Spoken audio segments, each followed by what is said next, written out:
lunge, and keep my back long and my heart open, and always remember to circle around the joints as they can be roadblocks in the energy lines.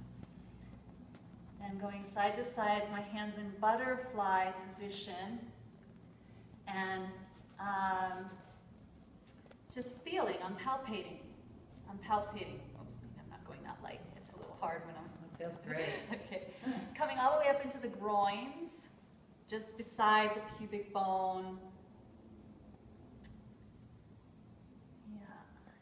And never pressing down on the knees directly, just circling around them. So my hands are cupping the knees, and my fingers are pressing into the space around the sides of the kneecap. And then again coming down, and I would go more yang, tending to take yang out of the body and bring yin in, usually. Just seems to be what people mostly need in our culture. So side to side going up, and then coming down, I'm just going with both hands at once, bringing yang out of the body. And sometimes I'll thumb along this inside foot line. That's the spine line, and we'll get to the feet in a moment, so it's just a touching in at this point. Yeah, let's see.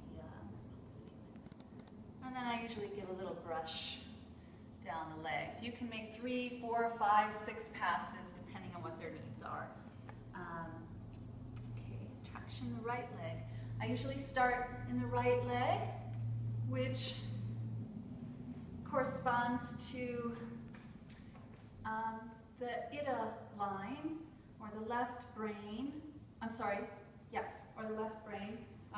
Pingala, rather, Pingala, and the left brain. And then I finish on the left side, in the right brain, which is more receptive, soft, open. So we leave them in that energy. So let's see, traction the right leg. So I'm going to do a traction here with an internal rotation. My left hand is holding their heel, my right hand is holding the top of the foot, and then I'll send the femur back into the hip. Oops. And if they have loosey-goosey ankles, you just want to hold a little higher on the leg and rotate there. Is that okay? Yeah, I'm pinching your skin a little bit. No, fine. Okay. And then you can give a little pinball action, and it helps distract any holding pattern there in the hip. And then rotate outward. And so here again, we're just checking for rotation, range of motion in the hip, as well as giving them a nice feeling there. So it's informational as well as just enjoyable.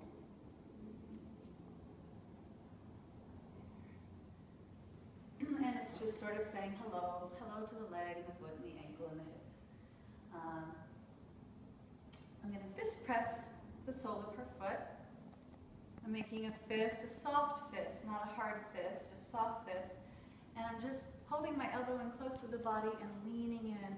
As you can see, my left foot is snaked under her leg with my shin kind of coming under her calf. My right leg is bent here, my heel alongside my left hip, and I'm sitting up tall. I use my left hand as a backboard for the foot, and I just lean in here. I'm not pushing or muscling, I'm just leaning. And then I watch for expressions on her face and make sure that this is okay with her. And so I'm palming along the whole sole of the foot. And then I can go into the lines with my thumbs. So my fingers come around the front of the foot, and my thumb comes to the base of the medial part of her arch. And I start there and I walk up toward the big toe. And again, I'm going a little faster than I normally would. But you could spend time circling at each point, and you would circle your whole body rather than the thumb itself. So the body is what steers the pressure, the movement of the body, rather than the movement of the tool you're using, the thumb, elbow, whatever. So we're just walking up, and then walking down, walking up, walking down. There are 5 lines on the sole of the foot. They correspond to Senkalatari, which is a cross-lateral line that moves through the body, coming from feet and hands. 5 lines, starting at the heel and going upward to each toe. So you could spend time with each line, or sometimes I'll just do 3 of those lines, sort of the lateral, middle, and medial.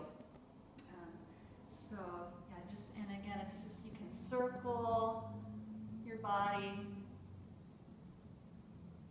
Good.